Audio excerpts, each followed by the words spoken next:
ஒரு கடைக்கு போனேன். 5 ரூபா பணத்தை எடுத்து கொடுத்தேன். ஒரு தினசரி பத்திரிகையை கேட்டேன். அவர் உடனே அங்கே அடுக்கி வச்சுருந்த பத்திரிகையில் ஒன்று எடுத்து என் கையில் கொடுத்தார். வாங்கிக்கிட்டேன். மீதி பணத்தை எடுத்தார். அதையும் என் கையில் கொடுக்கணும்ல, கொடுக்கல. எதிரில் இருந்த பலகையில் வச்சு எடுத்துக்க சொன்னார். எப்பவும் அவர் அப்படி தான் பண்ணுவார். நானும் எடுத்துக்கிட்டு வந்துடுவேன். இவர் ஏன் இப்படி பண்ணுறாருங்கிறது எனக்கு ரொம்ப நாளாக ஒரு சந்தேகம். ஒரு நாள் அவர்கிட்டே இதை கேட்டுவிட்டேன். ஏங்க, நீங்கள் உங்கள் கடைக்கு வந்து பொருள்கள் வாங்குறவங்களுக்கு நீங்கள் பாக்கி சில்லறையை கொடுக்குறப்போ பலகையில் வச்சு விட்றீங்க, கையில் கொடுக்க மாட்டேங்கிறீங்களே, ஏன் அப்படின்னு கேட்டேன். காசை கையில் கொடுத்தா நம்மக்கிட்ட இருக்கிற லட்சுமி போயிடுவா சார் அப்படின்னார். அதாவது பணம் செலவாயிடும் அப்படின்னு அர்த்தமா. இன்னொரு நண்பர், அவர் ஒரு நாள் வழக்கத்துக்கு மாறாக ரொம்ப சோகமாக உட்காந்துருக்கிறார். ஏங்க என்னாச்சு, ஏன் இப்படி கப்பலே கவிழ்ந்தது மாதிரி உட்காந்துருக்குறீங்க அப்படின்னு கேட்டேன். கப்பலே கவிழ்ந்திருந்தா கூட நான் இப்படி கவலைப்பட மாட்டேன் சார், வேற ஒன்று நடந்து போச்சுன்னார். என்னன்னு கேட்டேன். என் உச்சந்தலையில் பல்லி ஒன்று விழுந்துட்டுதுன்னார். அதுக்காகவா இப்படி அப்படின்னு ஆச்சரியப்பட்டேன். ஆமாங்க, பல்லி உச்சந்தலையில் விழுந்தால் பலன் என்னன்னு பஞ்சாங்கத்தில் பார்த்தேன், மரணம்னு போட்டிருக்கு அப்படின்னு சொல்லிவிட்டு அவர் தொடர்ந்து கவலைப்பட ஆரம்பிச்சிட்டார். இப்படியும் ஒருத்தர், என் கூட வேலை பார்க்குற ஒருத்தர் எப்படி தெரியுமா, தினமும் வலது காலை வச்சு தான் ஆஃபீஸுக்கு உள்ளே நுழைவார். என்னைக்காவது தவறுதலாக இடது காலை வச்சு உள்ளே வந்துட்டார்னா அன்னைக்கு பூரா மனசு சங்கடப்படுவார். எந்த வேலையும் சரியாக ஓடாது. கேரம் போர்டு ஆடுற ஒருத்தர் எப்போ ஆட உட்காந்தாலும் ஸ்ட்ரைக்கரை கை தவறி கீழே விழுற மாதிரி பண்ணி அதுக்கப்புறம் அதை எடுத்துக்கிட்டு ஆட உட்காருவார். ஏன்னா எப்போது ஒரு தடவை நிஜமாகவே அது வந்து கை தவறி கீழே விழுந்திருக்குது. அன்னைக்கு பிரமாதமாக ஜெயிச்சுட்டார். உடனே ஒரு முடிவுக்கு வந்துட்டார், கை தவறுனா லாபம் அப்படின்னு. அதுக்கப்புறம் அதையே பழக்கமாக்கிக்கிட்டார். பூனை குறுக்க போனால் சகனம் சரியில்லைன்னு நினைக்கிறவங்க உண்டு. ஆனால் ஒருத்தர் எப்படி தெரியுமா, அவர் வெளியில் கிளம்புற சமயம் பக்கத்து வீட்டு ரேடியோவில் மியாவ் மியாவ் பூனைக்குட்டின்னு பாட்டு சத்தம் கேட்டால் கூட போதும், சகனம் சரியில்லைன்னு பிரயாணத்தை கேன்சல் பண்ணிவிடுவார். இப்போ இவ்வளவும் எதுக்கு சொல்கிறோம்னா, அளவுக்கு மீறின சகுன நம்பிக்கைகள் இருக்குது பாருங்கள், இதோட பயமும் சேர்ந்துக்கிட்டதுன்னு வச்சுக்கோங்க, இது ஒருத்தருடைய மனநிலையை பாதிச்சிடும். இது வந்து உளவியல் நிபுணர்கள் சொல்கிற கருத்து. வாழ்க்கையே தடுமாற வச்சிரும். பாதுகாப்பு இல்லாத உணர்வு, ஒரு விதமான டிப்ரெஷன் மனநிலை, இதெல்லாம் தான் இதுக்கு காரணமாக அமையலாம். சில பேர் காய்கறி நறுக்க கத்தியை கையில் எடுத்தால் கூட நேரம் சரியாக இருக்கா அப்படின்னு பார்த்துட்டு தான் வேலையை ஆரம்பிக்கிறது வழக்கம். அறிவு தான் மனசுக்கு வாத்தியாராக இருக்கணும். அப்போ தான் வாழ்க்கை வந்து நிம்மதியாக இருக்கும். அறிவு வந்து மனசு சொல்கிறபடியெல்லாம் கேட்க ஆரம்பிச்சுட்டுதுன்னா இடைஞ்சல் தான். ஒருத்தருக்கு 7ஆம் நம்பர் தான் ராசியான நம்பரான். 7ஆம் தேதி தான் எந்த காரியத்தையும் ஆரம்பிப்பாராம். 7 எழுத்து வர்றது மாதிரி பேரை மாற்றி வச்சுக்கிட்டார். 7 மணிக்கு தான் தினமும் எழுந்திருப்பார். 7ஆம் நம்பர் வீட்டில் தான் குடியிருக்கார். கல்யாணம் கூட 7ஆம் தேதி தான் பண்ணிக்கிட்டார். அவர் ஒரு நாள் குதிரை பந்தயத்துக்கு போனாராம். குதிரையோட பேரையெல்லாம் பார்த்தார். ஒரு குதிரையோட பேர் 7 எழுத்தில் அமைஞ்சிருந்தது. 7 தானே இவருக்கு அதிர்ஷ்ட நம்பர். அதனால் உடனே அது பேரில் பணத்தை கட்டினார். பந்தயம் நடந்தது.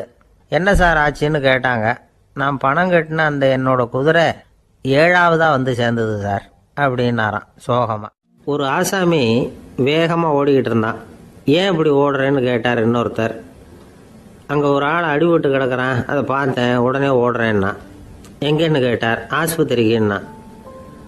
ஒரு ஆள் அடிபட்டு கிடக்கிறத பார்த்தா உடனடியாக நாம் செய்ய வேண்டியது முதல் உதவி, அதுக்கப்புறம் தான் ஆஸ்பத்திரி. இன்றைக்கி விபத்துங்கிறது சர்வசாதாரணமாக நடந்துக்கிட்டு இருக்குது.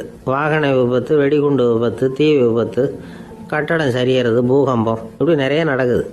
ஒரு விபத்தை பார்த்துட்டா நம்மளில் பல பேர் நமக்கு என்னத்துக்கு வம்புன்னு ஒதுங்கி போயிடுறதும் உண்டு. சில பேர் துணிஞ்சு கிட்ட போய் உதவி செய்கிறதும் உண்டு. அப்படி உதவி செய்ய நினைக்கிறவங்களுக்கு உபயோகப்படுற தகவல் இது. விபத்தில் காயமடைஞ்சவங்களை 3 பிரிவாக பிரிக்கலாமா. முதல் வகை கொஞ்சம் சீரியஸானது, உயிருக்கு உடனே ஆபத்து தரக்கூடியது. மூளை காயம், முகம், கழுத்து காயங்கள், இருதயம், நுரையீரல் காயங்கள், வயத்தில் உள்ளுறுப்பு காயங்கள், அதிகப்படியான இரத்தப்போக்கு, இதனால எல்லாம் பாதிக்கப்பட்டிருந்தால் அது முதல் வகை அப்படின்னு நாமளே மனசுக்குள்ளே முடிவு பண்ணிக்கணும். இவங்களுக்கெல்லாம் உடனடியாக வந்து முதல் உதவி கொடுக்கணும். தாமதப்படுத்தாமல் ஆஸ்பத்திரிக்கு கொண்டுகிட்டு போயிடணும். இப்படி கொஞ்சம் எச்சரிக்கையாக நடந்துக்கிட்டால் அவங்களில் பல பேரை காப்பாற்றி போடலாம். 2வது வகை எப்படின்னா, முதல் உதவி விரைவாக கிடைச்சா உயிர் பிழைக்கக்கூடிய மார்பு காயங்கள், கைகால் எலும்பு முறிவு, இடுப்பு முதுகெலும்பு காயம், சீரான இரத்த சேதம், இப்படிப்பட்டவங்களை வந்து 2வது வகையாக பிரிக்கணும். ஆபத்தில்லாத சிராய்ப்புகள், சிறு காயங்கள், இரத்த உறைவுகள் இதனால் பாதிக்கப்படுறவங்க 3வது வகை. ஒருத்தர் தலையில் அடிபட்டு நினைவு விழுந்துட்டார்னு வச்சுங்க, அவருக்கு வாந்தி வர்றதுனால புறையேறி மூச்சு அடைப்பு உண்டாகும். இப்படி ஆகாமல் இருக்கிறதுக்காக தலையை ஒரு பக்கமாக சாய்ச்சி வைக்கலாம். நாடி துடிப்பையும் இதய துடிப்பையும் தொட்டு பார்க்கணும். அது குறைஞ்சிருந்தாலும் சரி, நின்று இருந்தாலும் சரி, அவர் மார்பை நிமிஷத்துக்கு 80 தடவை உள்ளங்கையால் அழுத்தி இதய துடிப்பை மீட்கிறதுக்கு உதவி பண்ணணும். கழுத்தில் காயம்பட்டாலும் ஆபத்து அதிகம்.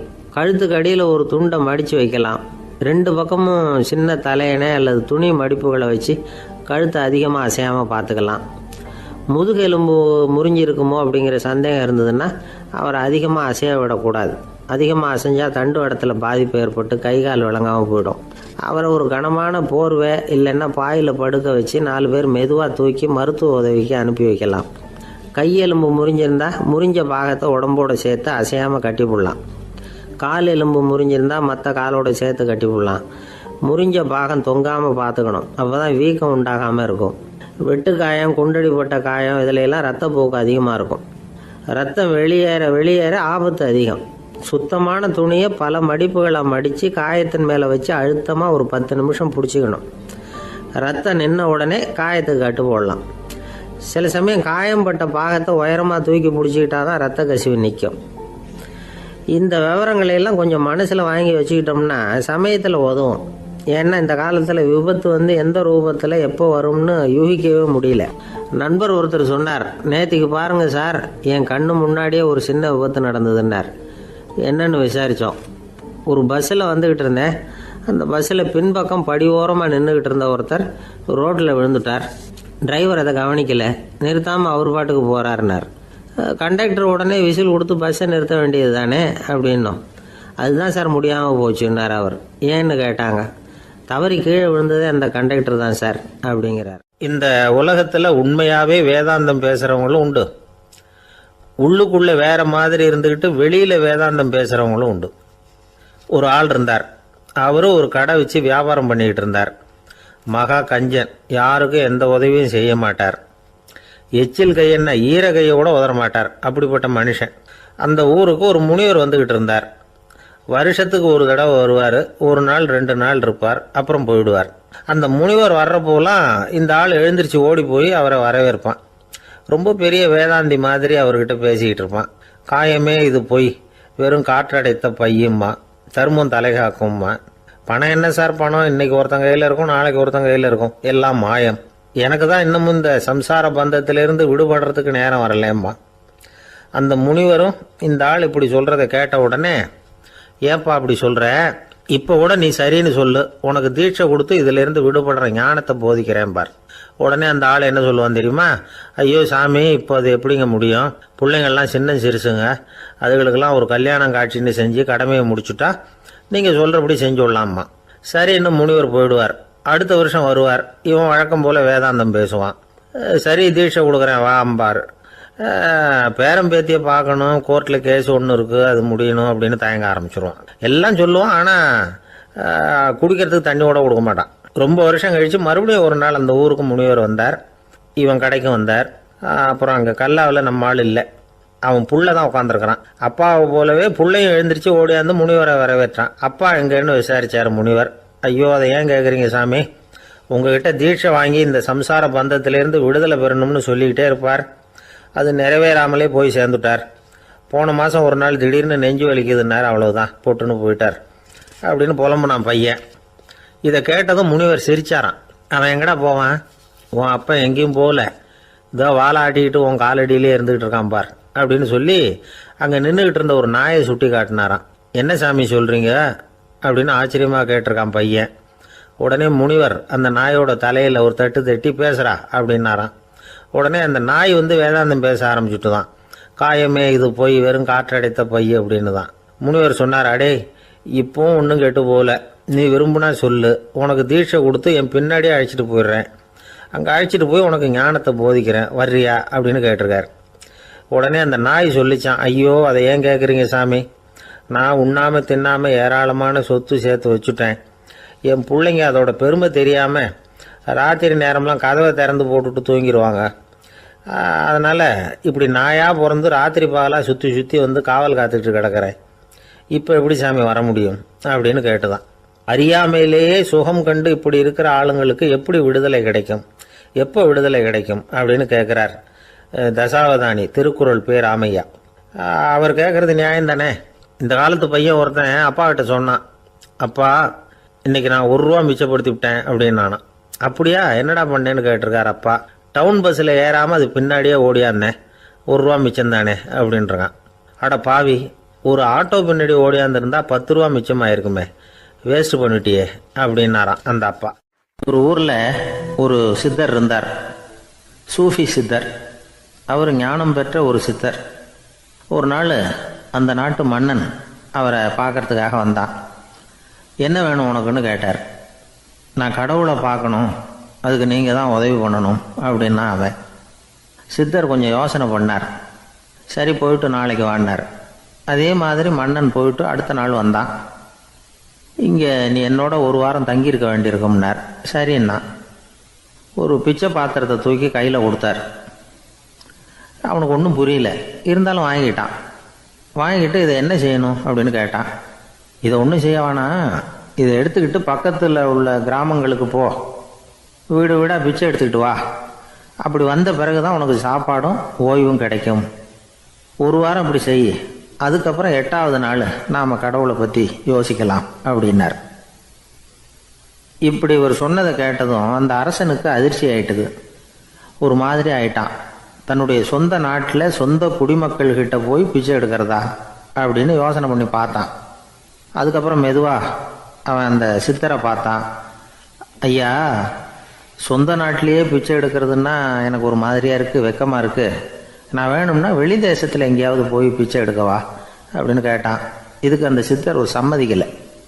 இதோ பாரு, உன்னால் பிச்சை எடுக்க முடியலன்னா பேசாமல் திரும்பி அரண்மனைக்கே போயிடு, அதுக்கப்புறம் கடவுளை பற்றிலாம் பேசுறதுக்கு என்னை தேடிட்டு வரக்கூடாது அப்படின்னு விட்டார். மன்னன் தயங்கினான், இருந்தாலும் மனசை சரி பண்ணிட்டு சம்மதிச்சான்.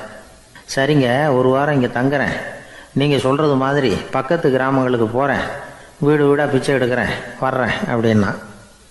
1 வாரம் தெரு தெருவாக பிச்சை பாத்திரத்தோடு அலைஞ்சான். சொந்த ஊரில் சொந்த குடிமக்கள்கிட்ட பிச்சை எடுத்தான். 7 நாள் முடிஞ்சுது. 8வது நாள் அந்த சித்தர் மன்னனை கூப்பிட்டார். இப்படி வாழ்னார். வந்தான். இனிமே நீ கடவுளை பற்றி என்கிட்ட கேட்கலாம்னார். இனிமே கேட்கறதுக்கு ஒன்றுமே இல்லை சுவாமின்னா இவன். 1 வார காலம் பிச்சை எடுத்த பிறகு தான் கடவுளை காண முடியும் அப்படின்னு நான் கனவு கூட காணவில்லைன்னா. அப்படின்னா நீ பிச்சை எடுத்த காலத்தில் அப்படி என்னதான் நடந்தது அப்படின்னு கேட்டார் அவர். சுவாமி, 1 வார காலம் பிச்சை எடுத்ததில் என்னுடைய ஆணவம் அழிஞ்சுட்டுது. அது இப்போ இருக்கிற இடமே தெரியல. இப்போ அதை காணவே காணோம். பிச்சைக்காரனாக இருந்தப்போ பெற்றதை மன்னனாக இருக்கும்போது பெற முடியாதுங்கிறத புரிஞ்சுக்கிட்டேன் அப்படின்னா மன்னன். அடக்கம் பிறந்தவுடன் தெய்வீக கதவுகள் திறந்து கொள்ளுகின்றன அப்படிங்கிறார் ஓஷோ. நம்மால் ஒருத்தன் ஆணவம் அழியணுங்கிறதுக்காக ஒரு திருவோட்டை எடுத்துக்கிட்டு தெரு தெருவாக பிச்சை எடுக்க ஆரம்பித்தான். என்ன தெய்வீக கதவுகள் திறந்துதா அப்படின்னு கேட்டார் ஒருத்தர். தெய்வீக கதவு திறக்கிறதுக்கு முன்னாடியே எங்கள் வீட்டு கதவு சாத்திக்கிட்டுதுன்னா. என்னடா சொல்கிறேன்னார். இனிமேல் வீட்டுக்குள்ளேயே வர வேணாம், இதையே தொழிலாக வச்சுக்கோ அப்படின்னு எங்கள் வீட்டில் சொல்லிவிட்டாங்க சார் அப்படின்னா. ஒருத்தர் ரொம்ப கவலையோடு உட்காந்துருந்தார். எதை பற்றி சார் கவலைப்படுறீங்கன்னு கேட்டோம். எதிர்காலத்தை பற்றி கவலைப்படுறேன்னார். ஏன்னு கேட்டோம். என்ன பண்ணுறதுன்னே தெரியல சார், எதிர்காலம் ஒரே இருட்டாக இருக்குது, பாதையே புரியலன்னார். இன்னைக்கு நம்ம இளைஞர்கள் பல பேருக்கு எதிர்காலம் இருட்டாக தான் தெரியுது. அவங்கெல்லாம் இந்த கதையை கொஞ்சம் கேட்கணும். ஒரு மலை அடிவாரத்தில் ஒரு சின்ன கிராமம். அந்த மலை ரொம்ப உயரமானது. அடர்த்தியாக செடி கொடிகள் மரங்கள் அதில் மண்டி கிடக்குது. பகல் வேளையில் இருட்டாக தான் இருக்கும், அவ்வளோ அடர்த்தி. அந்த மலை உச்சியில் ஒரு கோவில். முத நாள் ராத்திரியே புறப்பட்டாதான் காலையில் அந்த கோவிலுக்கு போய் சேர முடியும். கிராமத்து இளைஞன் ஒருத்தன் அந்த மலை உச்சிக்கு போக வேண்டியிருந்தது. கையில் ஒரு விளக்கை எடுத்துக்கிட்டு முத நாள் ராத்திரியே புறப்பட்டான். புறப்பட்டு போனவன் கிராமத்து எல்லையிலேயே நின்றுட்டான். ஏன் தெரியுமா? அவன் கையில் இருந்த விளக்கோட வெளிச்சம் 10 அடி தூரத்துக்கு தான் தெரியுது. அது வரைக்கும் தான் பாதை தெளிவாக இருக்குது. அதுக்கு அப்பால எல்லாம் ஒரே இருட்டாக இருக்குது, பாதை புரியல. இவன் யோசனை பண்ணி பார்த்தான். மனசுக்குள்ள ஒரு சந்தேகம், 10 அடி தூரம் தானே வெளிச்சம் தெரியுது அப்படின்னா நாம 10 அடி தூரம் தானே போக முடியும், அதுக்கு அந்தாண்ட ஒரே இருட்டா இருக்குதே, அதில் எப்படி நாம் நடந்து போகிறது, நாம் ரொம்ப தூரம் நடந்து போய் ஆகணுமே, அப்படிப்பட்ட நினப்பெல்லாம் அவனுக்கு வந்துட்டுது. இதுதான் அவன் மனசில் ஏற்பட்ட தயக்கம். இப்படி யோசிச்சுக்கிட்டே அந்த இளம் ஆசாமி புறப்பட்ட இடத்துலயே நின்றுகிட்டு இருக்கிறான். அந்த சமயத்தில் ஒரு வயசான பெரியவர் அந்த பக்கமாக வந்தார். அவர் கையில் இதை விட சின்னதாக ஒரு விளக்கு வச்சிருந்தார். அது எப்படின்னா அது ஒரு 5 அடி தூரத்துக்கு தான் வெளிச்சம் காட்டுது, அவ்வளவு சின்ன விளக்கு. அவரும் மலை உச்சிக்கு போகிறதுக்காக தான் வந்துக்கிட்டு இருக்கிறார். அவரை பார்த்து இவன் கேட்டான், என்ன பெரியவரே, இவ்வளவு சின்ன விளக்க வச்சுக்கிட்டு அவ்வளவு தூரத்துக்கு எப்படி மலையேற போறீங்க அப்படின்னு கேட்டான். நீ ஏன் இப்படி தயங்கிட்டே நிற்கிறேன்னு கேட்டார் பெரியவர். என்கிட்ட இருக்கிற விளக்கு 10 அடி தூரத்துக்கு தான் பாதையை காட்டுதுன்னா. இப்போ பெரியவர் சொன்னார், தம்பி, உன் கையில் இருக்கிற விளக்கு கொடுக்குற வெளிச்சத்தை வச்சு நீ முதல்ல 10 அடி தூரம் முன்னாடி போ, 10வது அடியில் போய் நின்றுக்கிட்டு பாரு, மறுபடியும் ஒரு 10 அடி தூரத்துக்கு பாதை தெரியும். இப்படி உன் கையில் இருக்கிற விளக்கு தொடர்ந்து வெளிச்சம் காட்டிக்கிட்டே இருக்கும். நீ முன்னேற முன்னேற அந்த வெளிச்சமும் முன்னேறும். அதனால எத்தனை கிலோமீட்டர் தூரம் வேணும்னாலும் நீ இந்த 10 அடி தூரம் வெளிச்சத்தை வச்சுக்கிட்டே நீ போயிடலாம், புறப்படு அப்படின்னார். இப்போதான் அந்த பெரியவர் சொன்னது இளைஞனுக்கு பளிச்சுன்னு புரிஞ்சுதான். உடனே உற்சாகமாக புறப்பட்டான், உச்சிக்கு போய் சேர்ந்தான். இந்த கதையிலிருந்து நாம் புரிஞ்சிக்க வேண்டியது என்ன தெரியுமா? நீண்ட கால திட்டம் ஒன்று போடும் பொழுது நமக்கு முன்னாடி இருக்கிறத மறந்துட்டு மனசை போட்டு குழப்பிக்க கூடாது. உங்கள் கையில் என்ன இருக்கோ அதுலேயே உங்கள் எதிர்காலம் மறைஞ்சிருக்குது. கண் முன்னாடி தெரியறத வச்சு ஆரம்பிங்க, போக போக வழி தானா புலப்படும் அப்படிங்கிறார் ஒரு பெரியவர். பெரிய பயணங்களையெல்லாம் இப்படி தான் நடத்த வேண்டியிருக்கும். ஒவ்வொரு அடியாக எடுத்து வச்சா ஓடி போய் சேர்ந்து விடலாம், மலைச்சு போய் நின்றுட்டா நின்றுக்கிட்டே இருக்க வேண்டியது தான். நம்ம ஆள்லாம் ரொம்ப மோசமான இருக்கிறாங்க. ஒருத்தன் அப்படிதான் நீண்ட தூர பிரயாணம் ஒன்று புறப்பட்டான். ரயில் போய்கிட்டே இருந்தது. கொஞ்ச தூரம் போச்சு, பாதி வழியில் கையில் வச்சிருந்த டிக்கெட்டை காற்றுல விட்டுட்டான். ஐயோ, என் டிக்கெட்டு போயிட்டுதே அப்படின்னு கத்த ஆரம்பிச்சுட்டான். பக்கத்தில் இருந்த பெரியவர் அவனை பார்த்து பரிதாபப்பட்டு, கவலைப்படாத தம்பி, போனா போகுது, வேற டிக்கெட் வாங்கிக்கலாம் அப்படின்னு ஆறுதல் சொன்னார். அதுக்கு அவன் சொல்றான், சார், நான் அதுக்காக அழலை, அந்த டிக்கெட்டு கிடைச்சாதானே நான் எந்த ஊருக்கு போகணுங்கிறது எனக்கு தெரியும் அப்படிங்கிறான். ஒரு ஊர்ல ஒரு ஆள் இருந்தான். அவனுக்கும் அவன் மனைவிக்கும் சண்டை. இவன் கோவிச்சுக்கிட்டு வீட்டை விட்டு வெளியில வந்துட்டான். நேரா தன்னுடைய நண்பன் ஒருத்தனை தேடிட்டு போனான். அந்த நண்பன் எப்படின்னா எதுக்கும் அசர மாட்டான், எப்பவும் மகிழ்ச்சியா இருப்பான். அவன்கிட்ட போய் இவன் யோசனை கேட்டான். அது சரி, நீ எப்படி எப்பவும் மகிழ்ச்சியா இருக்கிற, என்னால் அப்படி இருக்க முடியலையே அப்படின்னு கேட்டான். என்ன நடந்தது சொல்லுன்னா அவன், வீட்டில் எனக்கும் என் மனைவிக்கும் தகராறு, நிம்மதி இல்லை, அதுதான் இங்கே வந்தேன், உங்ககிட்ட யோசனை கேட்கலாமேன்னு அப்படின்னு விவரத்தை சொன்னான். அதை கேட்டுட்டு அதுக்கப்புறமா இவன் சொன்னான், இந்த பாருப்பா, இது ஒன்றும் பெரிய விஷயம் இல்லை, எனக்கு 2 மனைவிகள், 2 வீடு. ஒரு வீட்டில் சண்டை வந்துட்டுதுன்னா நேராக இன்னொரு வீட்டுக்கு வந்துடுவேன், இங்கே சண்டை வந்துட்டுதுன்னா நேராக அங்கே போயிடுவேன். 2 குடும்பம் இருக்கிறதுனால இப்படி ஒரு வசதி, இதுதான் என்னுடைய மகிழ்ச்சியின் ரகசியம் அப்படின்னு நானா. ஓ, அப்படியா விஷயம், இப்போ புரிஞ்சுக்கிட்டேன், உன்னுடைய யோசனைக்கு ரொம்ப நன்றி அப்படின்னு சொல்லிவிட்டு அவன் திரும்பி வந்துட்டான். அங்கே எங்கே தேடினான். ஒரு வாரத்துக்குள்ள இன்னொரு பொண்ணை தேடி கண்டுபிடிச்சி கல்யாணம் பண்ணிட்டான். இப்போ இவனுக்கும் 2 வீடு ஆயிட்டுது. அதுக்கப்புறம் என்னாச்சு தெரியுமா, இவன் 2வதா கல்யாணம் பண்ணிக்கிட்டு வந்தானே, இந்த செய்தி முதல் மனைவிக்கு தெரிஞ்சு போச்சு. போனான், அது கழுத்தை பிடிச்சி வெளில தள்ளி விட்டு கதவை சாத்தி விட்டுது. இனிமேல் இந்த பக்கம் வராத, எனக்கு தெரியாம எப்படி நீ இன்னொரு கல்யாணம் பண்ண அப்படின்னு சொல்லி அடிச்சு விரட்டி விட்டுது. இவன் அதனால என்ன பரவாயில்லன்னு 2வது மனைவி வீட்டுக்கு போனான். அங்க பார்த்து, நீ எனக்கு கல்யாணம் பண்றதுக்கு முன்னாடி ஏற்கனவே உனக்கு கல்யாணம் ஆச்சுங்கிற விஷயத்த ஏன் என்கிட்ட சொல்லல அப்படின்னு சொல்லி அதுவும் கழுத்தை பிடிச்சி வெளில தள்ளி விட்டுது. இவன் வீதிக்கு வந்துட்டான். இங்கேயும் போக முடியல, அங்கேயும் போக முடியல. என்ன இது, அவன் சொல்லி கொடுத்த யோசனை ஒன்றும் சரியா வரலையே அப்படின்னு யோசனை பண்ணிக்கிட்டே நடந்தான். வழியில ஒரு பாழடைஞ்ச மண்டபம். சரி, இன்னைக்கு ராத்திரி இங்கேயே படுத்துருவோம், வேற எங்கேயும் போய் படுத்துக்க முடியாது, அதான் 2 பேரும் விரட்டி விட்டாங்களே, என்ன பண்றது அப்படின்னு சொல்லி அந்த மண்டபத்துல போய் ஒரு தூண்ல ஓரமா சாஞ்சி உக்காந்தான். அப்போ எதிர்த்தாப்புல இன்னொரு தூண் ஓரமா யாரோ அசைறது மாதிரி தெரிஞ்சுது, லேசான இருட்டுல. யாரப்பா அது அப்படின்னு கிட்ட போய் பாக்குறான். அப்புறம் தான் தெரியுது, அவன் யாரு தெரியுமா, இவனுக்கு யோசனை சொன்னான்ல 2 கல்யாணம் பண்ணிக்கணும்னு சொல்லி, அவன் அங்க படுத்து கிடக்குறான். டேய், நீ எப்படிறான் இங்க வந்த அப்படின்னா, 2 வீட்லயும் சண்டை வந்துட்டுது, அதுதான் இங்க வந்தேன், படுத்து தூங்கலாமேன்னு அப்படின்னா. 2 வீடு இருக்கிறது சௌரியம்னு என்கிட்ட சொன்னியப்பா அப்படின்னா இவன். நான் அப்படி சொன்னதுக்கு ஒரு காரணம் உண்டுன்னா அவன் என்னடா காரணம்னு கேட்டான். அது வேற ஒன்றும் இல்லை, தினமும் ராத்திரியில் இந்த மண்டபத்தில் தனியாக படுக்கிறதுக்கு எனக்கு பயமாக இருந்தது, எனக்கு ஒரு துணை தேவைப்பட்டது, அதுக்காக தான் உங்ககிட்ட அப்படி ஒரு யோசனை சொன்னேன். இப்போ நீ வந்ததுனால நான் எனக்கு துணை கிடைச்சிட்டுது. இப்போ நம்ம 2 பேரும் துணையாக இங்கே படுத்துக்கலாம், நீ அந்த தூணில் சாஞ்சிக்கோ, நான் இந்த தூணில் சாஞ்சிக்கிறேன் அப்படின்னு சொல்லி படுத்து தூங்க ஆரம்பிச்சிட்டானோ. அதாவது நம்ம வாழ்க்கையில் முடிவுகள் எடுக்கிற விஷயத்தில் இந்த ஆள் மாதிரி தான் பல பேர் நடந்துக்கிறோம் அப்படிங்கிறார். அதாவது உலக புகழ்பெற்ற மனோதத்துவ மேதை ஸ்காட் பெக் அப்படிங்கிறவர். அதாவது வீட்டுக்கு தேவையான பொருள்கள் வாங்குறதுலேருந்து கல்யாணம் பண்ணுறது, வீடு கட்டுறது வரைக்கும் அடுத்தவங்க பேச்சை கேட்டு வீணா போகிறவங்க தான் அதிகம். அறிவுரை கேட்கறதுல தப்பு இல்லை, ஆனால் அதுக்கப்புறம் அதை பற்றி சரியாக சிந்திச்சு பார்க்கறது இல்லை, அதுதான் தப்பு. சில பேர் அறிவுரை சொல்றதுலேயே ரொம்ப தெளிவாக இருப்பாங்க. ஏன் சார் 2 சம்சாரத்தோட குடும்பம் நடத்துறது ரொம்ப கஷ்டமானு கேட்டாராம் ஒருத்தர். அது எனக்கு தெரியாதுங்க அப்படின்னாராம் அவர். ஏன்னு கேட்டிருக்கார்.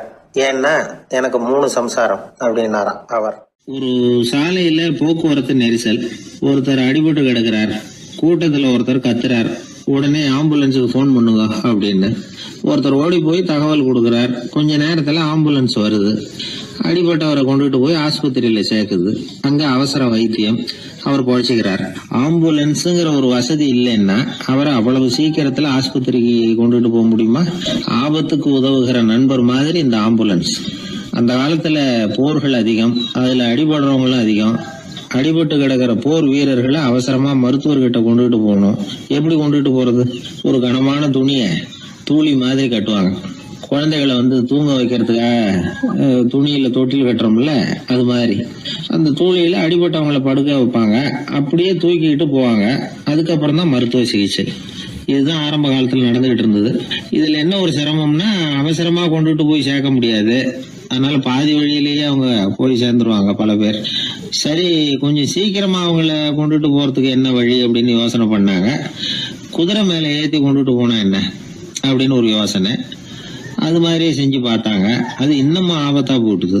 குதிரை ஓடுற வேகத்துக்கும் அது போடுற குலுக்கலுக்கும் அடிபட்டு கிடக்கிறவனால ஈடு கொடுக்க முடியுமா?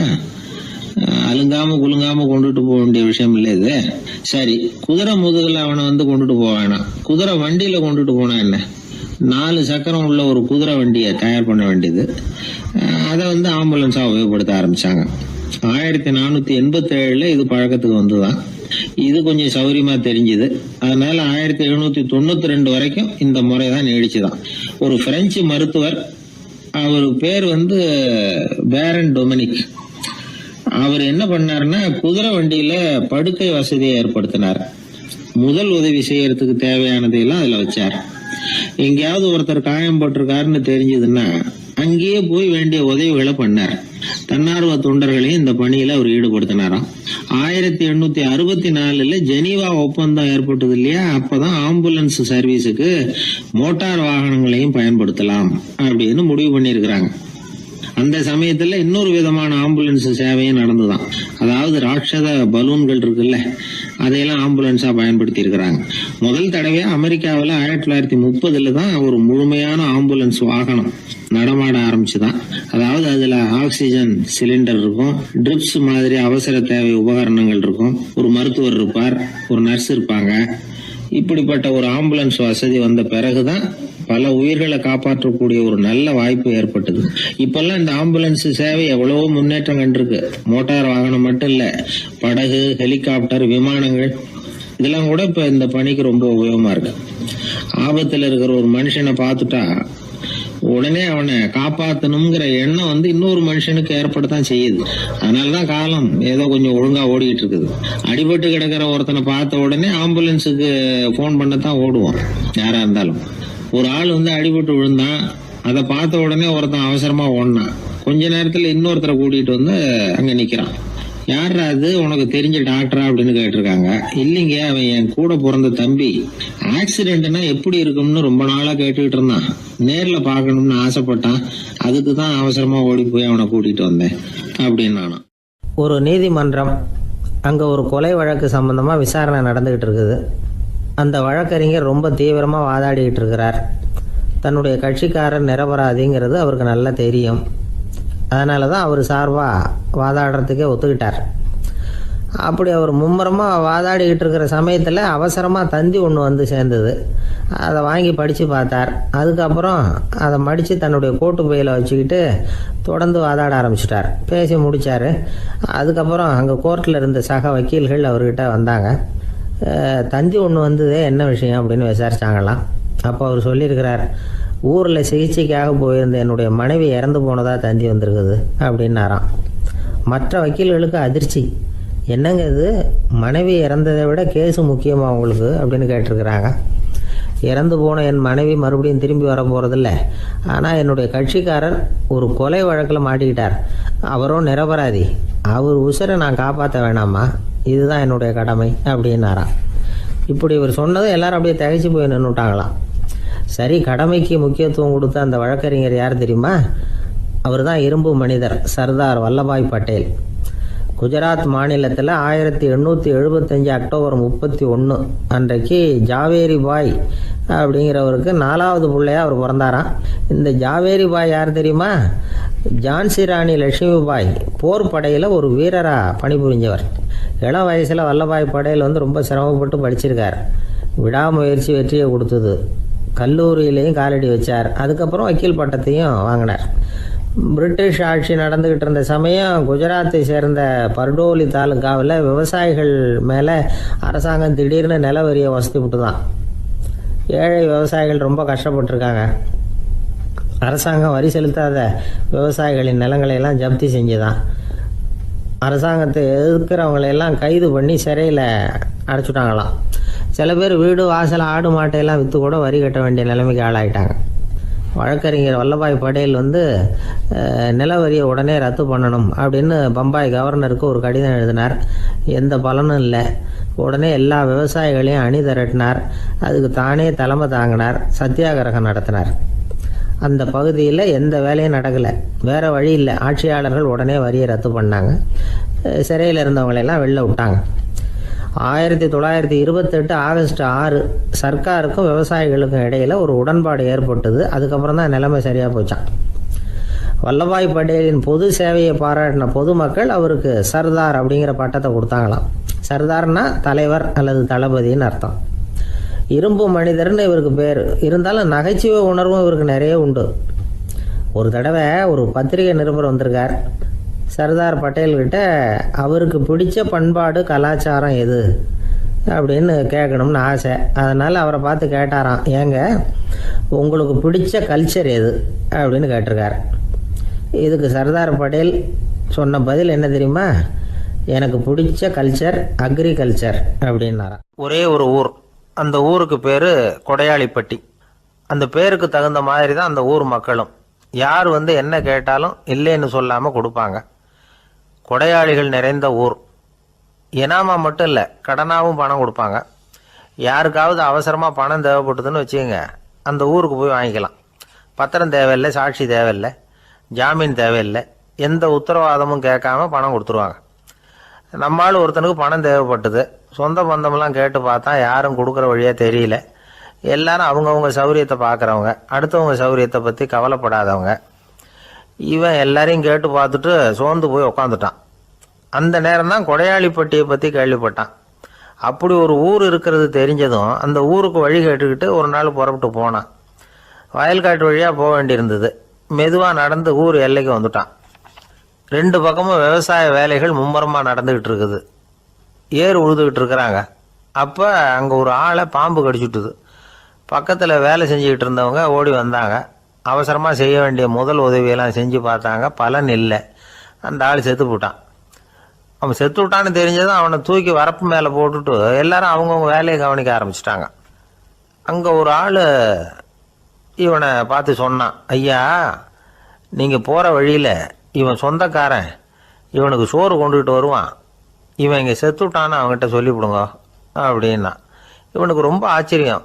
என்னடா இது, பாம்பு கடிச்சுட்டுதுன்னதும் பதறி அடிச்சுக்கிட்டு ஓடி வந்தாங்க, செத்து விட்டான்னதும் பேசாமல் தூக்கி போட்டுட்டு போயிட்டாங்க அப்படின்னு நினச்சிக்கிட்டே நடந்து போகிறான். எதிரில் சோறு கொண்டுக்கிட்டு ஒரு ஆள் வந்தான். இவன் விவரத்தை சொன்னான். அங்கே அவங்க சொந்தக்காரன் பாம்பு கடிச்சு செத்து போட்டான் அப்படின்னா. அவன் கொஞ்ச நேரம் அமைதியாக நின்னான். அதுக்கப்புறமா அங்கேயே வரப்பில் உட்காந்து கொண்டுகிட்டு வந்த சோத்தை தானே சாப்பிட்டு முடித்தான். பேசாமல் எழுந்திரிச்சு திரும்பி போயிட்டான். கொஞ்சம் கூட பதறல, அழலை. இப்படியும் ஒரு ஊரா அப்படின்னு நினச்சி ஆச்சரியப்பட்டுக்கிட்டே இவன் ஊருக்குள்ளே போனான். ஒரு பெரிய மனுஷனை பார்த்து பணம் கேட்டான். அவரும் இவனோட பேரையும் ஊரையும் மட்டும் விசாரிச்சுக்கிட்டு தேவையான பணத்தை கொடுத்துட்டார். பணத்தை வாங்கிட்ட பிறகு தன்னுடைய மனசை அரிச்சுக்கிட்டு இருந்த அந்த விஷயத்தை பற்றி கேட்டான். ஐயா, வழியில் ஒருத்தன் செத்துட்டான், அவனை அப்படியே தூக்கி வரப்பில் போட்டுட்டு எல்லாரும் வயல்வெளி வேலைகளை பார்த்துக்கிட்டு இருக்கிறாங்களே அப்படின்னா. இதுக்கு அந்த பெரியவர் சொன்னார், ஆமாம் அப்படி தான் செய்வோம், வேலை முடிஞ்சு வீட்டுக்கு திரும்புகிறப்போ அவனை தூக்கிட்டு வந்து அடக்கம் பண்ணிடுவோம் அப்படின்னார். ரொம்ப ஆச்சரியமாக இருக்கே அப்படின்னா. ஏன் உங்கள் ஊரில் யாராவது செத்துட்டா என்ன பண்ணுவீங்க அப்படின்னு கேட்டார். என்ன இப்படி கேட்குறீங்க, எங்கள் ஊரில் எல்லாம் பணத்தை தூக்க விட மாட்டாங்க, ஒப்பாரி வைப்பாங்க, கட்டி புரண்டு அழுது புலம்பி தீர்த்துருவாங்க அப்படின்னா. இவன் பெரியவர் பார்த்தார், அவங்ககிட்ட கொடுத்த பணத்தை லபக்குன்னு பறிச்சுக்கிட்டார், திருப்பி வாங்கிட்டார். இவன் பதறி போய் நிற்கிறான். அவர் சொன்னார், பணத்தையே விட மாட்டேன்னு கட்டுப்பிடிச்சி அழுதா நான் கொடுத்த பணத்தை மட்டும் எப்படி திருப்பி கொடுக்க போகிறேன், போயிட்டு வா அப்படின்னு விரட்டி விட்டாராம். இந்த கதையை நண்பர் ஒருத்தர் சொன்னார். கதை வேடிக்கையாக தெரிஞ்சால் கூட இதில் கருத்து உண்டு. பணம் பிணம் இது ரெண்டையுமே விடுறதுக்கு அவ்வளவு சுலபமாக மனம் வர்றதில்லை. இந்த ரெண்டு விஷயங்கள்லேயும் அறிவார்ந்த செயல்பாடு தேவை. ஒரு பேருந்து மரத்தில் மோதி விட்டது, எல்லாரும் அடிபட்டு முனைகிட்டு கிடக்கிறாங்க. டிரைவர் கண்டக்டர் இவங்களுக்கும் அடி, அவங்களும் ஒரு பக்கம் கிடக்கிறாங்க. ஒரு மூலையில் கிடக்கிற ஒருத்தன் மெதுவாக முக்கி முனகி கண்டக்டர்னு சத்தம் போடுறான்.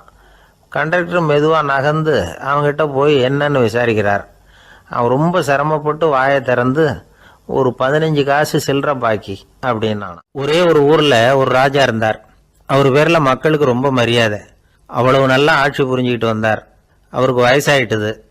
அதனால் ஒரு நாள் அமைச்சரை கூப்பிட்டார். இதை பாருங்கள், எனக்கு வயசாயிட்டுது, அதனால் இந்த அரச பொறுப்பையெல்லாம் நீங்கள் ஏற்றுக்குங்க அப்படின்னார்.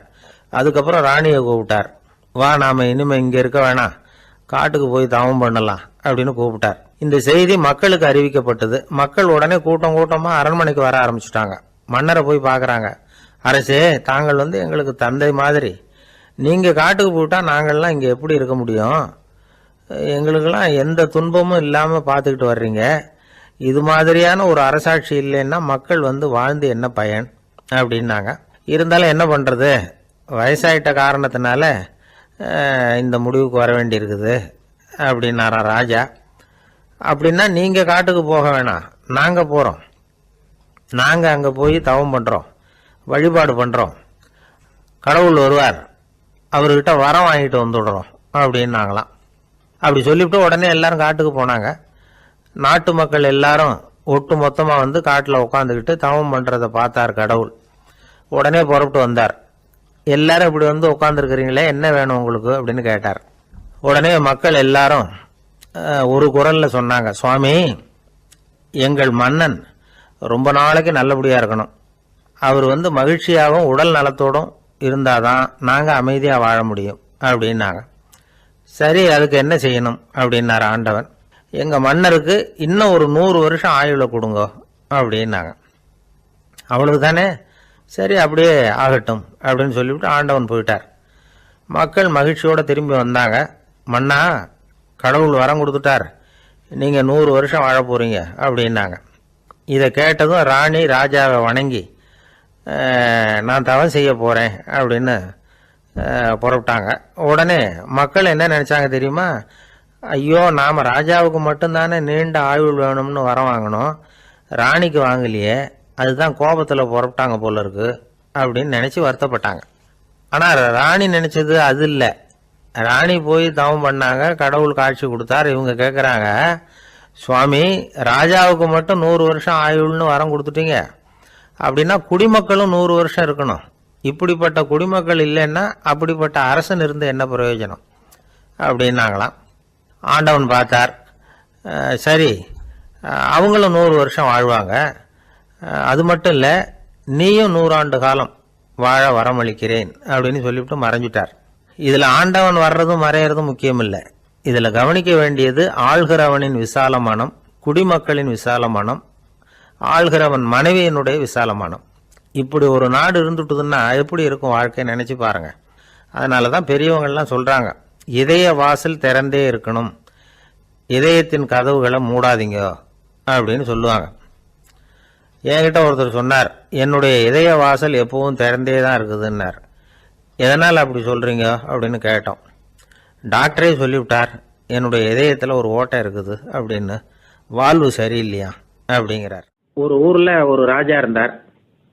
அந்த ராஜாவுக்கு ஒரு புள்ள. அந்த புள்ளைக்கு விவரமே தெரியாது. அவன் ஒரு முட்டாளுங்கிறது எல்லாருக்கும் தெரியும். ஆனாலும் அவன் தான் அடுத்தபடியாக ஆட்சிக்கு வர வேண்டியவன். ஆட்சி பொறுப்பை ஏற்க வேண்டிய ஒருத்தன் இப்படி இருந்தால் என்ன பண்ணுறது அப்படிங்கிறது எல்லாருக்கும் உள்ள கவலை. மன்னர் அமைச்சர்களை கூட்டினார், ஆலோசனை கேட்டார் என்ன பண்ணலாம்னு.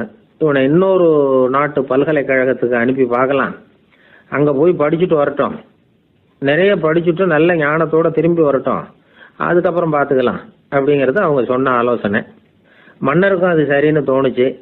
மகனை வெளி தேசத்துக்கு அனுப்பி வச்சார். இவனும் போனான், ஒரு பல்கலைக்கழகத்தில் சேர்ந்தான், நிறைய படித்தான். அதுக்கப்புறம் தந்தைக்கு ஒரு கடிதம் எழுதினான். தந்தையே, நான் நிறைய படிச்சுட்டேன், இனிமேல் நாடு திரும்பலாம்னு நினைக்கிறேன் அப்படின்னு எழுதினான். மன்னருக்கு ரொம்ப மகிழ்ச்சி, அதாவது புள்ள படிச்சுட்டான் அப்படிங்கிற ஆனந்தம். உடனே பையன் திரும்பி வர்றதுக்கு ஏற்பாடு பண்ணார். இளவரசன் நாடு திரும்பினான். அதை கொண்டாடுறதுக்காக அரண்மனையில் ஒரு பெரிய விருந்துக்கு ஏற்பாடு பண்ணியிருந்தாங்க. முக்கியமானவங்கள்லாம் அதில் கலந்துக்கிட்டாங்க. அந்த விருந்துக்கு முனிவர் ஒருத்தரும் வந்திருந்தார். அவர் இளவரசன் கிட்ட போய் உட்காந்து விசாரிக்கிறார். என்னப்பா, எப்படி படிச்சிருக்கிற அப்படின்னு கேட்டார். நிறைய படிச்சுட்டு வந்திருக்கிறேங்க அப்படின்னா அவன். என்னெல்லாம் படித்த அப்படின்னாரான். எல்லாத்தையும் விவரமாக சொல்லியிருக்கிறான். அவன் அப்படி சொல்லிட்டு இருக்கும் பொழுதே முனிவர் என்ன பண்ணார், தன்னுடைய மோதிரத்தை கழட்டி உள்ளங்கையில் வச்சு அப்படியே மூடிக்கிட்டாரான். அப்படியே கையை நீட்டி அவன் முன்னாடி காட்டினார். இந்த பாருப்பா, என் கைக்குள்ள என்ன இருக்கு சொல்லு பார்க்கலாம் அப்படின்னாரான்.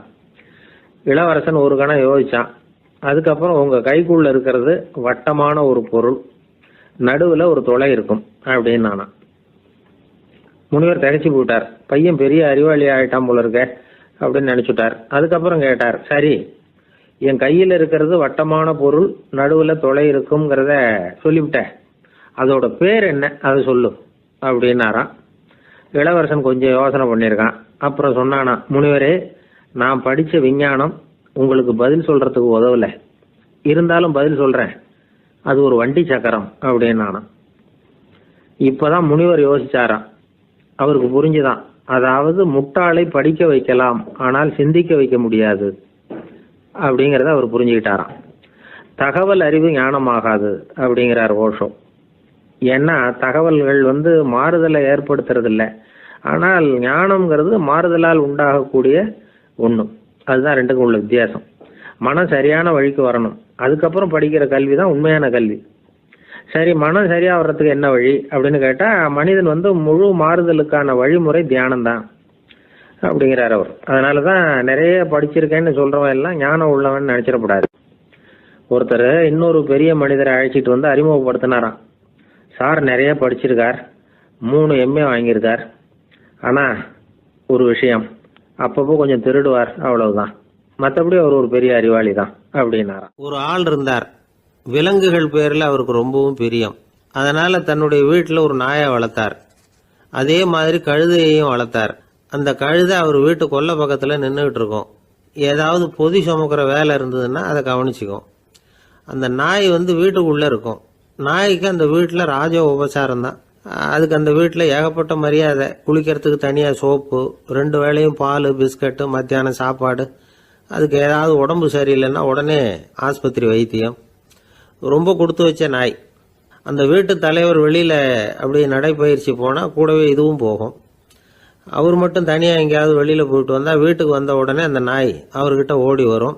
அப்படியே எழும்பி முன்னங்கால் 2ஐயும் அவர் தோள் மேலே போட்டுக்கும். அவர் சிரிச்சுக்கிட்டே அது தலையில் செல்லமாக தட்டுவார். அவர் ஈசி சேரில் சாஞ்சிக்கிட்டு டிவி பார்ப்பார், பேப்பர் படிப்பார். அப்போலாம் அந்த நாய் அவருடைய காலடியில் படுத்துக்கும். அப்போ கூட அவர் தலையை செல்லமாக தடவி கொடுப்பார். அந்த நாய் படுக்கிறதுக்குன்னே ஒரு மெத்தை, சில சமயம் அது அங்கே இருக்கிற மேஜை நாற்காலி மேலே கூட ஏறி விளையாடும். சோபாவில் ஏறி உட்காந்துக்கும். இவ்வளவு செல்வாக்காக வளர்ந்தது அந்த நாய். இதையெல்லாம் அந்த கழுதை பார்த்துக்கிட்டே இருக்குது கொல்லை பக்கத்தில் இருந்து. பார்த்துட்டு அது யோசிக்க ஆரம்பிச்சுதான், என்ன இது, இந்த வீட்டில் நாம தான் கழுதையாக உழைக்கிறோம், பொதி சுமக்கிறோம், நமக்கு ஒரு நல்ல சாப்பாடு கிடையாது, படுக்கை கிடையாது, ஒரு நாளாவது நம்ம தலையையோ முதுகையோ தடவி கொடுத்தது கிடையாது. ஆனால் அந்த நாய் இந்த வீட்டுக்காக ஒரு துரும்ப கூட அசைச்சது இல்லை. அதை போய் இந்த வீட்டில் உள்ளவங்க இப்படி தலையில் வச்சு தாங்குறாங்களே அப்படின்னு யோசிச்சுதான் அந்த கழுதை. ரொம்ப நேரம் யோசிச்சுவிட்டு அதுக்கப்புறம் ஒரு முடிவுக்கு வந்திருக்குது. சரி, இனிமேல் நாமளும் அந்த நாய் மாதிரியே நடந்து பார்ப்போம், அது மாதிரியே பிஹேவ் பண்ணுவோம், அப்போவாவது நமக்கும் அந்த மரியாதை கிடைக்குதா பார்க்கலாம் அப்படின்னு ஒரு திட்டம் போட்டுது மனசுக்குள்ள. உடனே அந்த திட்டத்தை செயல்படுத்தவும் ஆரம்பிச்சுது. அதாவது அந்த வீட்டில் அந்த நாய் என்னென்ன செய்யுதோ அதையெல்லாம் இதுவும் செய்ய ஆரம்பிச்சுட்டுது. அந்த வீட்டு எஜமான் எங்கேயோ வெளியில் சுற்றிவிட்டு ரொம்ப அசந்து போய் வீட்டுக்கு திரும்பி வந்துகிட்டு இருந்தான். உடனே இந்த கழுதை என்ன பண்ணுச்சு தெரியுமா, அவங்ககிட்ட ஓடி போச்சு. ஓடி போய் அந்த நாய் என்ன பண்ணுமோ அது மாதிரியே பண்ணிச்சு. அதாவது அந்த ஆள் தோள் மேலே தன்னுடைய முன்னங்கால் ரெண்டையும் தூக்கி போட்டுவிடுது. அந்த ஆள் பயந்து போயிட்டான். அவனுக்கு ஒன்றும் புரியல, இது ஏன் இப்படி பண்ணுதுன்னு கொஞ்சம் ஒதுங்கி நின்னான். இது அவனை சுற்றி சுற்றி வருது, நாய் மாதிரி வாழை ஆட்டிக்கிட்டே சுற்றி சுற்றி வருது கழுதை. அவன் கிடுகிடுன்னு வீட்டுக்குள்ளே ஓடினான். இதுவும் பின்னாடியே ஓடிச்சு. அங்கே போய் நாய் மாதிரியே மேஜை நாற்காலி மேலே ஏறி குதிச்சு விளையாட ஆரம்பிச்சுட்டுது. சோஃபாவில் ஏறி உட்காருது. மேஜையில் இருந்த சாமான்லாம் கீழே விழுந்து உடையுது. கழுதை மேஜை மேலே ஏறி குதிச்சா என்னத்துக்கு ஆகும்? அந்த ஆள் பார்த்தான், சரி இந்த கழுதைக்கு என்னமோ ஆயிட்டுது அப்படின்னு முடிவு பண்ணான். ஒரு நல்ல கயிறா பார்த்து கொண்டான்னா அது கால்லையும் கழுத்துலையும் கட்டினான். தரன்னு இழுத்துட்டு போனான். அடித்து கொல்லை பக்கத்தில் கட்டி போட்டுட்டான். அண்ணன் ஆகாரம் எதுவுமே கொடுக்கல, பட்னி போட்டுட்டான். இப்போ அந்த கழுதை யோசனை பண்ணி பார்க்குதான், என்ன இது நம்ம எஜமானுக்கு இன்னைக்கு என்ன ஆயிட்டுது இப்படி? அந்த நாய் பழகிறது மாதிரி தானே நாமளும் பழகணும். ஆனால் இந்த மனுஷன் நாயை அடிக்கலை, ஆனால் நம்மளை அடிக்கிறான். இப்படி கொண்டாந்து கட்டி போட்டானே, என்ன காரணமாக இருக்கும் அப்படின்னு யோசனை பண்ண ஆரம்பிச்சுட்டு தான் அந்த கழுதை. எதுக்கு இந்த கதைன்னா, இது மாதிரியே நாம கூட சில சமயம் யோசிக்கிறது உண்டாம். இயல்புலேருந்து மாறி நடக்க ஆரம்பிச்சிட்டோம்னா பல சமயங்களில் இப்படி யோசிக்கிறது மாதிரி தான் ஆயிடும். அதனால தான் ஒரு மனுஷன் எப்படி நடந்துக்கணுமோ அப்படி நடந்துக்கிட்டாதான் நமக்கு மரியாதை. வெறி நாய் கடிச்சுட்டா மனுஷன் அது மாதிரியே ஆயிடுறான் பார்த்தீங்களா, அவனோட இயல்பு மாறி போடுது. ஒருத்தனை பார்த்து இன்னொருத்தன் கேட்டானா, வெறி நாய் ஒன்று உன்னை கடிச்சுட்டா நீ என்ன பண்ணுவே அப்படின்னு கேட்டிருக்கான். நான் உடனே பேப்பரும் பேனாவும் கேட்பேன் நானா இவன். ஏன் உயில் எழுதுறதுக்கான்னு கேட்டிருக்கான் அவன். இல்லை, நான் யாரையெல்லாம் கடிக்கணும்னு ஒரு லிஸ்ட் தயார் பண்ணணும்ல, அதுக்காக அப்படின்னு. ஒருத்தர் தனியா ஒரு இடத்துல கண்ணை மூடிக்கிட்டே உட்காந்துருக்கிறார். தூங்கிட்டு இருக்கிறாரா, தியானம் பண்ணிட்டு இருக்கிறாரா, எப்படி கண்டுபிடிக்கிறது? நமக்கு தெரிஞ்ச வரைக்கும் தூக்கம்னா தலை அடிக்கடி சாயும், அப்புறம் நிமிரும். தியானம்னா ஆடாம அசையாம அப்படியே இருக்கும். இதுதான் நமக்கு தெரிஞ்ச வித்தியாசம். ஆனா தூக்கத்துக்கும் தியானத்துக்கும் நிறைய வித்தியாசம் உண்டு. ஒரு முட்டாள் தூங்க போனால் முட்டாளாகவே திரும்பி வருகிறான். அதே முட்டாள் தியானம் பண்ண போனால் அவன் ஞானியாக திரும்பி வருகிறான். இப்படி எல்லாம் பெரியவங்க சொல்லி வச்சிருக்கிறாங்க. அது இருக்கட்டும், ஞானிகளுக்கும் நமக்கும் என்ன வித்தியாசம்? இப்ப நாம அழகா ஒரு ரோஜா பூவை பாக்குறோம், ஆஹா எவ்வளவு அழகா இருக்குது அப்படின்னு ஆச்சரியப்படுறோம். ஒரு ஞானி அந்த ரோஜா பூவை பாக்குறார், அவரும் நினைக்கிறார், ஆஹா இது எவ்வளவு அழகா இருக்குது அப்படின்னு. உலக பொருள்களை நாம எப்படி ஐம்புலன்கள் மூலமா உணர்றோமோ அப்படித்தான் அவங்களும் உணர்றாங்க. அதுல ஒன்னும் வித்தியாசம் இல்ல. அல்வா சாப்பிடுறோம், அது நமக்கு மட்டும்தான் இனிக்கும், ஞானிகளுக்கு எல்லாம் கசக்கும்னு சொல்லுவோம். அப்படி இல்ல, அதுல வித்தியாசம் இல்ல. அப்புறம் ஞானிகளுக்கும் நமக்கு என்னதான் வித்தியாசம்? அந்த வேறுபாடு எந்த கட்டத்துல ஆரம்பமாகுது அதை இப்ப பாப்போம். இப்ப மறுபடியும் அந்த ரோஜா பூ கிட்ட போவோம். ஞானி அதை பாக்குறார், ஆஹா எவ்வளவு அழகா இருக்குன்னு நினைக்கிறார். அதுக்கப்புறம் அதையே நினைக்கிறது இல்ல, வேற வேலையை பார்க்க போடுவார், அல்லது இயற்கையின் ஆற்றலை பத்தி நினைக்க ஆரம்பிச்சிருவார். அவ்வளவுதான். ஆனா நாம அப்படி செய்ய மாட்டோம். நாம என்ன செய்வோம் தெரியுமா? முதல்ல அந்த ரோஜா பூவை பார்ப்போம், ஆஹா எவ்வளவு அழகா இருக்குது இந்த ரோஜா பூன்னு நினைப்போம், அந்த அழகை ரசிப்போம். அப்புறம் இந்த மலர் நம்ம கிட்ட இருந்தா எவ்வளவு அழகா இருக்கும்னு நினைப்போம். அதுக்கப்புறம் அந்த மலர் நமக்கு வேணும்னு நினைப்போம். அதுக்கு அடுத்த கட்டம், அந்த மலர் இல்லைன்னா நம்மால வாழ முடியாதுங்கிற நிலைமைக்கு வந்துருவோம். உடனே அந்த மலர் அடையறதுக்கு முயற்சி பண்ணுவோம். அதுக்கு யாராவது தடையா இருந்தா அவங்க மேல நமக்கு கோபம் வரும்.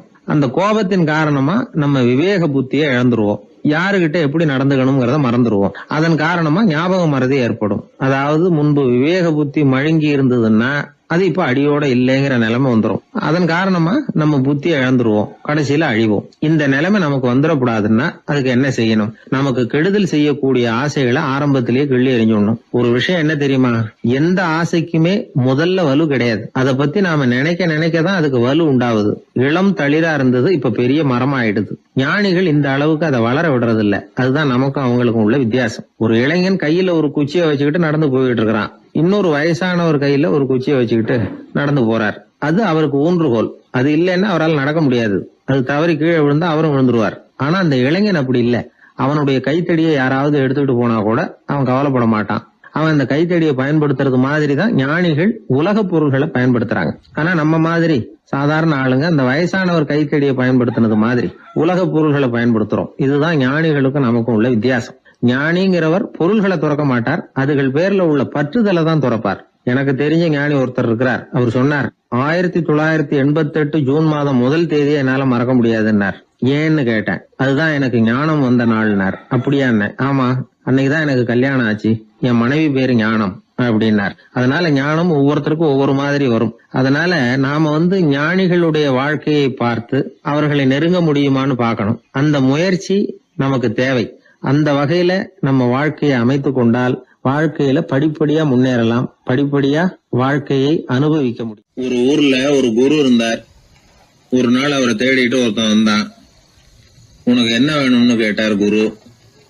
எனக்கு ஞான தெளிவு வேணும், அதுக்கு உங்க உபதேசம் எனக்கு தேவைன்னா. உபதேசம் வேணும்னா அதை பெற்றுக்கொள்ளுகிற அளவுக்கு தகுதி உள்ளவனா உன்னை தயார்படுத்திக்கணுமேன்னார். அதுக்கு நான் என்ன செய்யணும் சொல்லுங்கன்னா, முதல்ல நீ செய்ய வேண்டியது என்னன்னா, உங்ககிட்ட இருக்கிற எல்லா கெட்ட குணங்களையும் விட்டுட்டு 1 வருஷம் கழிச்சு வா, அப்புறம் பார்க்கலான்னார்.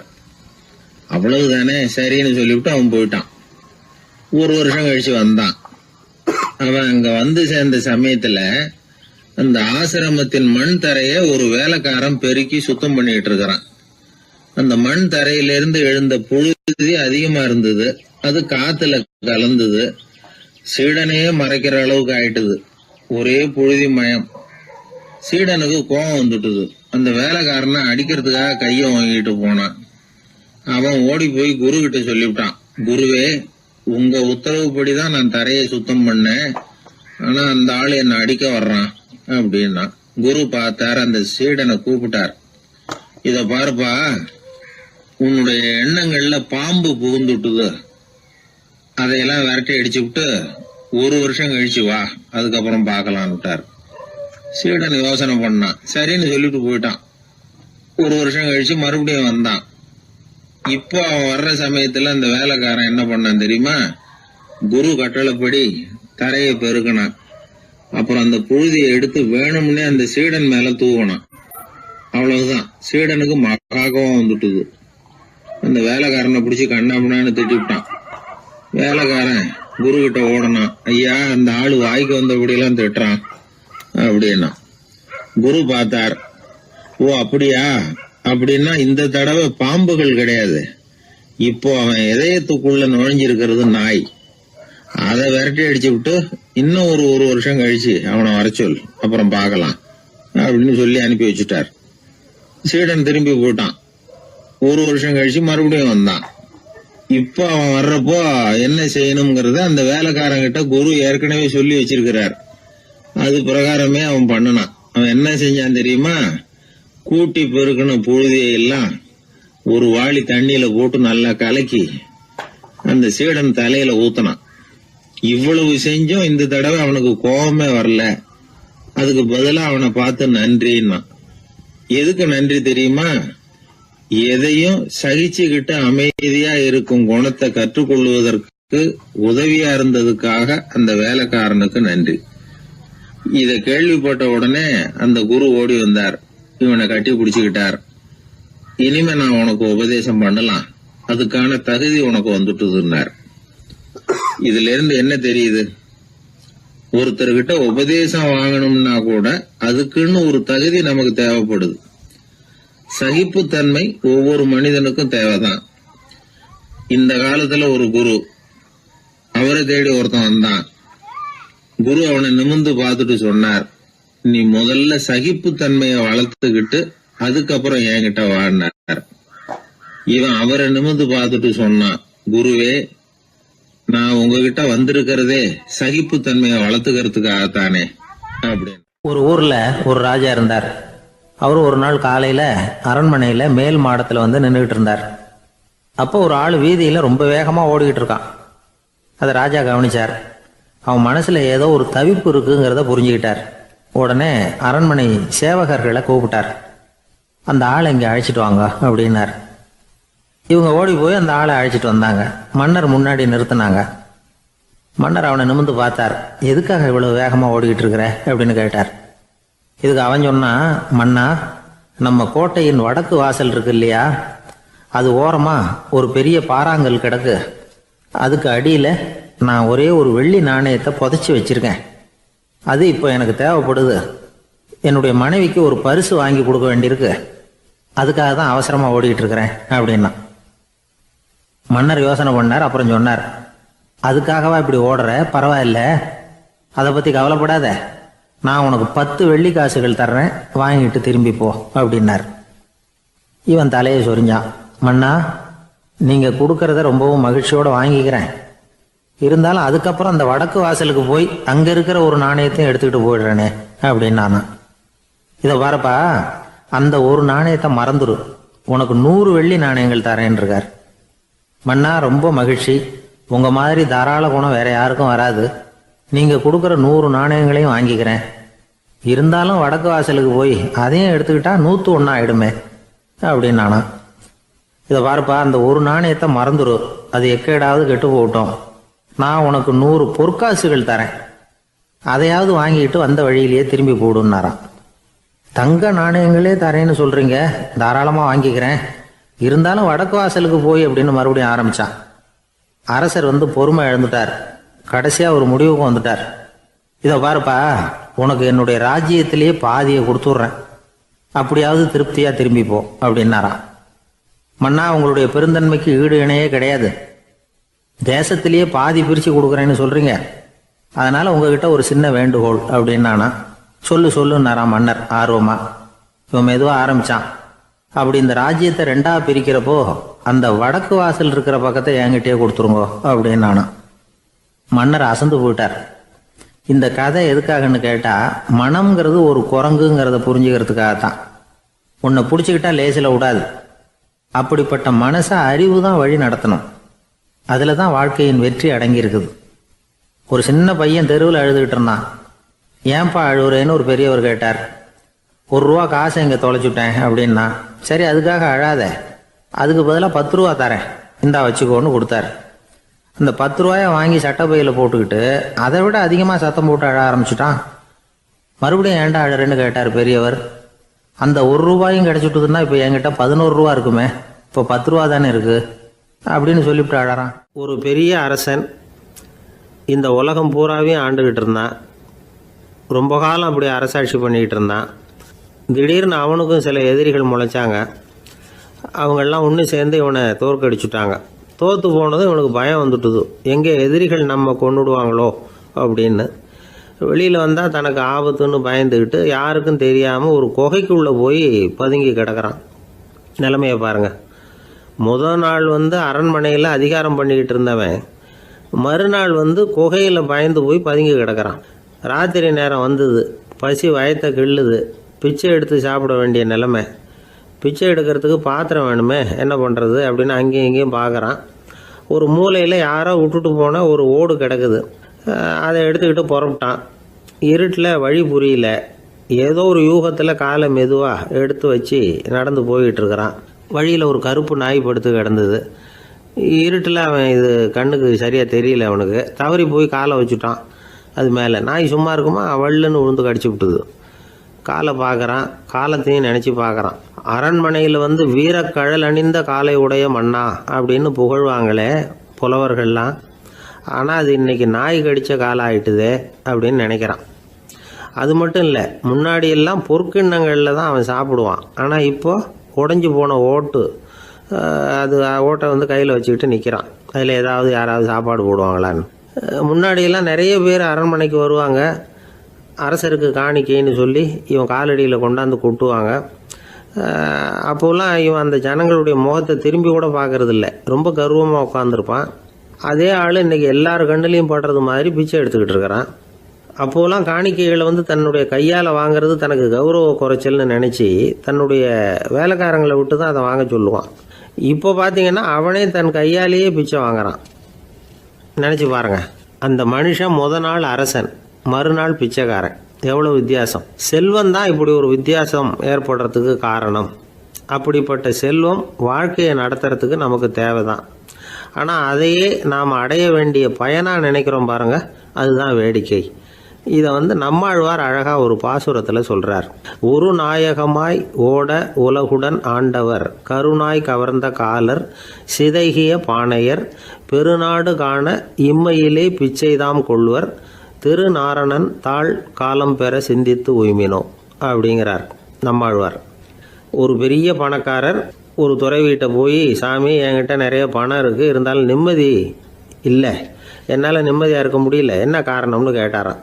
உடனே அந்த துறவி இதுக்கு நேரடியாக பதில் சொல்லாமல் பக்கத்தில் நின்றுக்கிட்டு இருந்த ஒரு குழந்தைய கூப்பிட்டார். அது ஓடியாந்தது. ஒரு ஆப்பிள் பழத்தை எடுத்து அது கையில் கொடுத்தார். அதை வாங்கிக்கிட்டு குழந்தை சிரிச்சுது. இன்னொரு பழத்தை எடுத்து கொடுத்தார். அதை இன்னொரு கையில் வாங்கிட்டு சிரிச்சுது. மூணாவது ஆப்பிள் எடுத்து கொடுத்தார். 2 பழத்தையும் நெஞ்சில் அணைச்சிக்கிட்டு 3வது பழத்தையும் வாங்கிறதுக்கு முயற்சி பண்ணிச்சு. ஆனால் அது உடனே நழுவி கீழே விழுந்து உருண்டு ஓடிச்சு. ஏற்கனவே இருந்ததும் விழுந்துட்டுது. இப்போ அந்த குழந்தை அழ ஆரம்பிச்சுட்டுது. இப்போ அந்த துறவி பணக்காரர்கிட்ட சொன்னாராம், குழந்தைய கவனிச்சியா, 2 ஆப்பிள் போதும்னு அது நினச்சிருந்தா இப்போ அது அழ வேண்டிய அவசியம் வந்திருக்குமா அப்படின்னாராம். எதுவுமே அளவுக்கு மிஞ்சினா துன்பந்தான். இந்த காலத்தில் இதெல்லாம் யார் காதில் வாங்குறாங்க?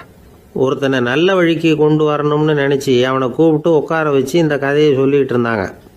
சொல்லிவிட்டு அந்த குழந்தை செஞ்சது தப்பு தானே அப்படின்னு கேட்டிருக்கிறாங்க. ஆமாம், தப்பு தான், நானாக இருந்தால் அப்படி செஞ்சுருக்க மாட்டேன் நானா. இவன் 2 பழமே போதும்னு சொல்லியிருப்பியா அப்படின்னு கேட்டிருக்காங்க. அப்படி இல்லைங்க,